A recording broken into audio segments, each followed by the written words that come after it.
الحمد لله رب العالمين والصلاة والسلام على سيد الأنبياء والمرسلين أما بعد فأعوذ بالله من الشيطان الرجيم بسم الله الرحمن الرحيم.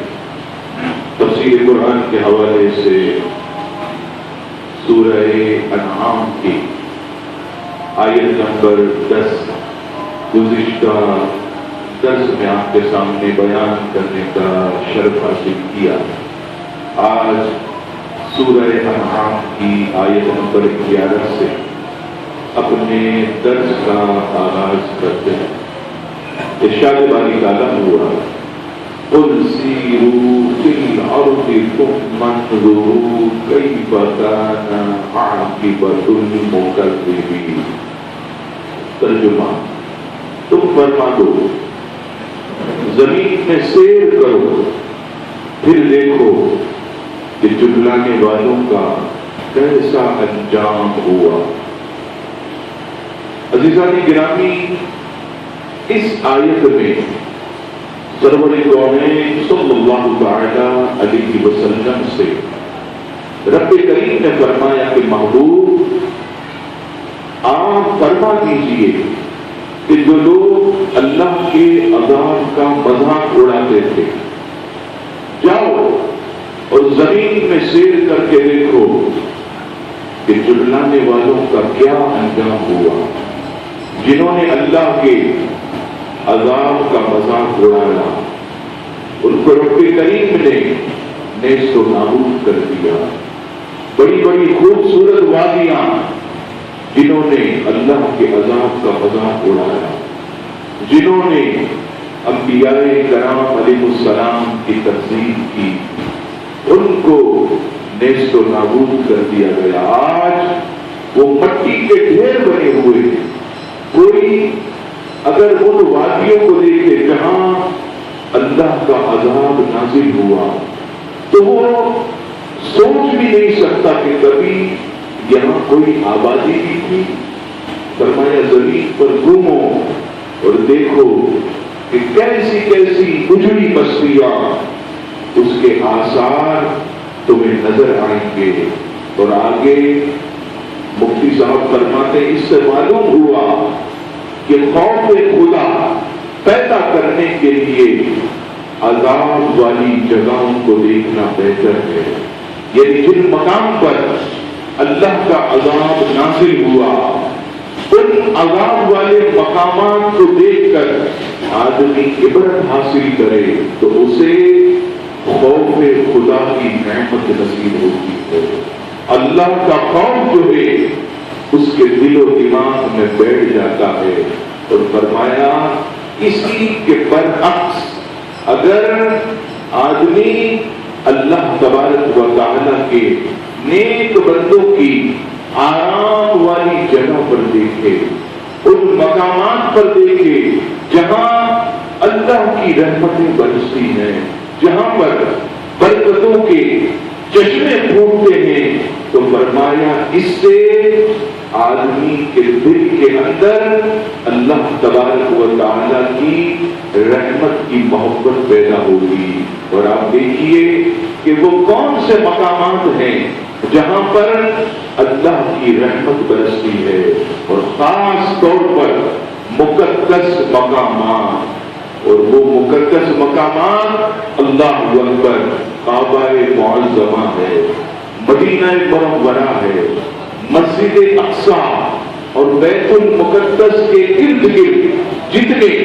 انبیاء کرام علیہ السلام کے مزارات ہیں، اللہ اکبر، ان سب کو رب کریم نے سورہ اسراء یعنی سورہ بنی اسرائیل کے اوائل میں ارشاد فرمایا الذی بارکنا حولہ، کہ اس کے ارد گرد جو ہے رب کریم نے برکتیں رکھی. یعنی جہاں اہل اللہ آرام کرتے ہوں وہ جگہ ایسی بابرکت جگہ ہے جہاں ہمہ وقت اللہ تعالیٰ کی رحمتیں اور برکتیں برستی ہیں.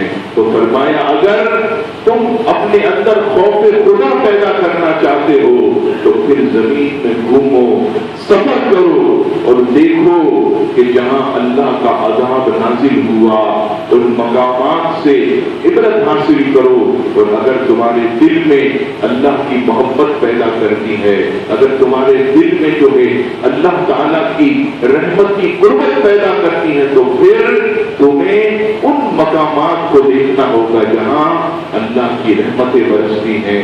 آپ دیکھیے عزیزان گرامی، صوفیاء کرام کے مزارات، اللہ اکبر، آپ دیکھیے صرف آپ لاہور چلے جائیے اور وہاں راوی پل پر کھڑے ہو جائیے، دو طرف جو ہے عزیزان گرامی راستے ہیں، ایک طرف آپ دیکھیں تو بڑے بڑے بادشاہوں کے محلات، بڑے بڑے سلطانوں کے عزیزان گرامی رہنے کی جگہیں، آج وہاں پر مٹی اڑ رہی ہے، کوئی جو ہے انہیں پوچھنے والا نہیں ہے، صفائی کرنے والا تک نہیں ہے۔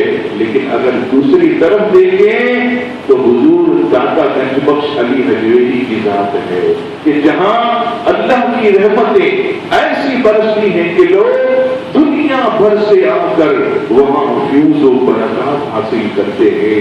یہ اہل اللہ کے آرام کرنے کی جگہ، یہاں پر اللہ کی رحمتوں کا نزول ہوتا ہے۔ اور مفسرین فرماتے ہیں کہ اس آیت سے ایک باطل عقیدے کا بھی تلا کما ہوا، جو لوگ یہ کہتے ہیں کہ بزرگان دین کے مزارات کی نیت کر کے سفر نہ کیا جائے، اور وہ حدیث پیش کرتے ہیں بخاری شریف کتاب فضل الصلاۃ، اللہ اکبر، حدیث سنیے حضرت ابو سعید خدری رضی اللہ تعالیٰ عنہ اس حدیث کے راوی نبی پاک علیہ السلام فرماتے ہیں کہ ان تین مسجدوں کے سوا کسی طرف کجاوے نہ باندھے جائیں، یعنی سفر کرنے کا عزم نہ کیا جائے۔ وہ تین مساجد کون سی ہیں؟ پہلی مسجد مسجد حرام، دوسری مسجد نبوی شریف، اور تیسری مسجد اقصیٰ۔ اب اس حدیث کو بنیاد بنا کر کچھ بے وقوف اور احمق جنہوں نے کبھی علم کی وسعت کو سمجھا ہی نہیں، مطالعے کی عزیزان گرامی انہوں نے کبھی بھی زحمت نہیں کی، وہ کہتے ہیں ارے یہ تو تم بزرگوں کے مزارات پر سفر کر کے جاتے ہو، یہاں تک کہ نبی پاک علیہ السلام کی قبر انور کی زیارت کی نیت کے لیے بھی سفر کے لیے جانا حرام ہے۔ یہاں تک معاذ اللہ انہوں نے لکھا، عزیزان گرامی کبھی وہ علم کو پڑھتے انہیں پتہ چلتا کہ اس حدیث کی شرح میں شرح حدیث نے کیا لکھا، فرمایا زیادتی ثواب کی نیت سے کہ ثواب زیادہ ملے گا، زیادتی ثواب کی نیت سے چوتھی جگہ پر سفر کرنا یہ منع ہے۔ آپ جانتے ہیں ہر مسلمان اس کا عقیدہ اور ایمان ہے کہ مسجد حرام میں ایک نماز 1,00,000 نمازوں کے بعد حضور علیہ السلام کی حدیث سے کہا، اور فرمایا میری مسجد مسجد نبوی اور مسجد اقصیٰ، فرمایا جو میری مسجد اور مسجد اقصیٰ میں نماز پڑھے اسے 50,000 نمازوں کا ثواب ملے گا۔ تو فرمایا کہ ثواب کی زیادتی کی نیت سے، ہم ثواب کی زیادتی کی نیت سے تو کبھی سفر نہیں کرتے، بلکہ ہم تو اللہ والوں سے برکتیں حاصل کرنے کے لیے سفر کرتے ہیں۔ اور آپ اٹھائیے 11ویں صدی کے مجدد محقق عدل اطلاع حضرت شیخ عبد الحق محدث دہلوی رحمۃ اللہ، تمام مکاتب فکر کے نزدیک مسلمہ شخصیت، ان کی کتاب اللہ اکبر تاریخ مدینہ جسے جذب القلوب الی بیان المحبوب کہا جاتا ہے، اس کتاب کے صفحہ نمبر 63 پر آپ حدیث نقل کرتے ہیں کہ نبی پاک علیہ السلام نے ارشاد فرمایا من زار قبری وجبت لہ شفاعتی، کہ جس نے میرے قبر کی زیارت کی اس پر میری شفاعت واجب ہے۔ اب اس میں تو باقاعدہ قبر رسول کا یہ نہیں کہا کہ جس نے میری مسجد نبوی کی زیارت کی، جس نے مسجد نبوی کے ستونوں کی زیارت کی، نہیں، من زار قبری، جس نے میرے قبر کی زیارت کی اس پر میری شفاعت شفاعت واجب ہے۔ اور آپ دیکھیے ہم تو انسان ہیں، 70,000 صبح اور 70,000 شام ملائکہ زمین پر آتے ہیں۔ کیوں آتے ہیں؟ کعبے کا طواف کرنے، مسجد نبوی کو دیکھنے؟ نہیں، 70,000 فرشتے صبح اور 70,000 شام صرف اور صرف زمین پر اس لیے آتے ہیں کہ روزہ مصطفیٰ پر حاضر ہو کر صلاۃ و سلام پیش کر کے وہ چلے جاتے ہیں۔ کوئی ان کا دوسرا جو ہے وہ کام نہیں ہوتا، بلکہ آگے تو جذب القلوب میں شیخ کے محقق نے اللہ اکبر کتنی پیاری پیاری باتیں لکھی کہ فرشتے برکت کے لیے قبر رسول پر اپنے پروں کو مس کرتے کہ برکت حاصل ہو جائے۔ اللہ اکبر۔ آپ دیکھیے کہ نادان انسان کہ جس نے بیچارے نے کبھی علم کو پڑھا ہی نہیں، سمجھا ہی نہیں دین کیا ہوتا ہے، وہ کہتا ہے کہ قبر رسول کی نیت سے اگر سفر کیا جائے تو معاذ اللہ ناجائز۔ تو آپ بتائیے کہ رسول اللہ نے تو خود ہمیں تعلیم فرمائی کہ من زار قبری وجبت لہ شفاعتی، اور ملائکہ 70,000 صبح اور 70,000 شام وہ کس لیے آتے ہیں؟ صرف اور صرف حضور علیہ السلام کی قبر کی زیارت کرنے اور سلام پیش کرنے۔ اب آئیے میں آپ سے پوچھتا ہوں کہ اگر ان 3 مساجد کے علاوہ سفر کرنا ناجائز ہے تو آپ اتنے بیٹھے ہیں، پھر تو سارے سفر حرام ہو جائیں گے، سارے سفر حرام ہو جائیں گے۔ مثلاً نام نہیں لیتا، سالانہ 3 دن اجتماع میں دعا کے لیے سفر کرنا، اس کا بسترے اٹھا کر لوٹے اٹھا کر خاص تبلیغ کے لیے سفر کرنا، تو یہ بھی ناجائز ہو۔ تو 3 مسجدوں کا ذکر ہے، کوئی یہ تو نہیں پھر مصر پڑھنے کے لیے جانا، شام میں تعلیم حاصل کرنے کے لیے سفر کرنا، اسی طرح عراق بغداد سفر کرنا، یہ بھی ناجائز ہو جائے گا۔ اس سے پتا چلا کہ لوگوں نے صحیح دین سمجھا ہی نہیں، بلکہ یہ بات ذہن میں رکھ لیجیے کہ زیادتی ثواب کی نیت سے کہ ثواب زیادہ ملے گا اس نیت سے سفر کرنا منع ہے۔